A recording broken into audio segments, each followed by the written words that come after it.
Cuba missile যে নামটির সঙ্গে আপনারা গত 4 মাস অনেকভাবেই পরিচিত হয়েছেন, যার কথা অনেকভাবে শুনেছেন। আমি নিয়মিত তার কিউবা মেসেলের আপডেট দিয়েছি।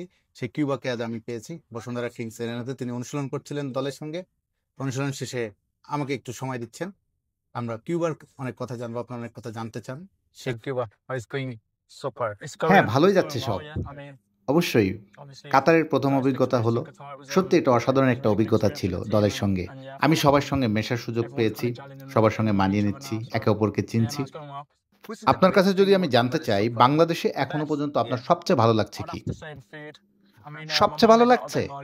খাবারের কথা বলতে হবে। বাড়িতে আমার মা অনেক ভিন্ন ধরনের বাঙালি খাবার রান্না করেন। এখন মনে হচ্ছে প্রতিদিনই তা খেতে পারি। সকাল, দুপুর, রাত সব সময়। সবচেয়ে চ্যালেঞ্জিং কি মনে হচ্ছে এখন? চ্যালেঞ্জিং আমার তো বলতে হয় টাইম জোন। ঘুমের সঙ্গে মানিয়ে নিতে সমস্যা হচ্ছে। পরিবারের সঙ্গে কথা বলাটাও। এখানে যখন বেলা 2টা, সেখানে তারা তখনো জাগেনি। সময় পার্থক্যটা বেশ চ্যালেঞ্জিং হয়ে দাঁড়িয়েছে। আপনার কাছে যদি জানতে চাই, এই প্রশ্নটা আপনি আগেও শুনেছেন, ক্যারিবিয়ান বংশোদ্ভূত হয়েও কেন জাতীয় দলে খেলতে আপনি বাংলাদেশকে বেছে নিলেন? ফেডারেশন প্রথমে যেভাবে আমার সঙ্গে যোগাযোগ করেছে, ভক্তদের কাছ থেকেও আমি যেভাবে ভালোবাসা ও সমর্থন পেয়েছি, সেটা অন্যতম বড় কারণ। তারা আমাকে যেভাবে ভালোবাসে এবং খেলতে দেখতে চাই, সেটা উৎসাহিত করেছে বাংলাদেশে খেলতে। তাদের প্রতি আমার ভালোবাসা আরো গভীর হয়েছে। আমি বলবো এটাই সবচেয়ে বড় কারণ। নিশ্চয়ই আপনার বাংলাদেশের জাতীয় দলে খেলার স্বপ্ন দেখেন। কি স্বপ্ন দেখেন বাংলাদেশকে নিয়ে? আন্তর্জাতিক ফুটবল খেলা সম্ভবত প্রত্যেক ফুটবলারের স্বপ্ন। পুরো দেশকে প্রতিনিধিত্ব করা, এটা আমার এবং পরিবারের জন্য বড় সম্মানের। জাতীয় দলের জন্য লক্ষ্য বলতে বোঝাই বড় টুর্নামেন্ট খেলার যোগ্যতা অর্জন করা, আর সবচেয়ে বড় লক্ষ্য বিশ্বকাপে খেলা। দলের অনেকেই তা করতে চাইবে।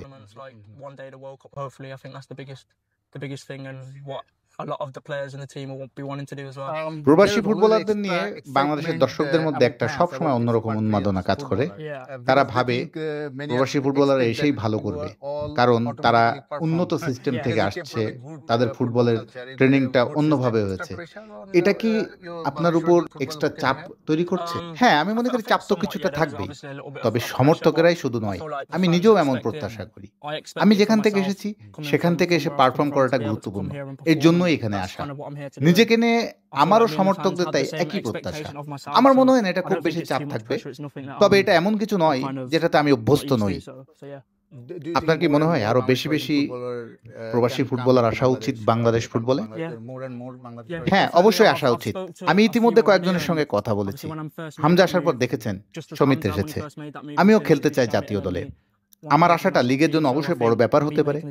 বাংলাদেশি বংশোদ্ভূত অনেক খেলোয়াড়ই আমাকে দেখবে, তারাও বাংলাদেশের লিগে খেলতে চাইবে।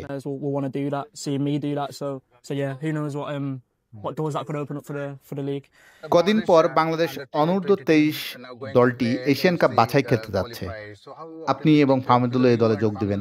আপনারা কতটা আশাবাদী এই দলটাকে নিয়ে? হ্যাঁ, অবশ্যই আশাবাদী। আমি কোচের সঙ্গে কথা বলেছি।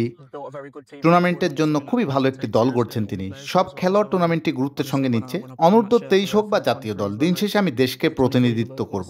নিজের সবটুকু দিয়ে চেষ্টা করব। অবশ্যই লক্ষ্য থাকবে কোয়ালিফাই করার।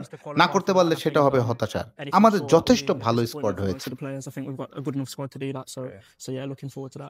বাংলাদেশ নিয়ে আপনার একটা স্বপ্নের কথা জানতে চাই এই সাক্ষাৎকারের শেষ দিকে। স্বপ্নের কথা জানতে চাচ্ছেন? আমি স্বপ্ন দেখি বাংলাদেশ একদিন বিশ্বকাপ খেলবে। আমি একটি বিশ্বকাপ খেলতে চাই। হ্যাঁ, অবশ্যই দলটা তৈরি হচ্ছে।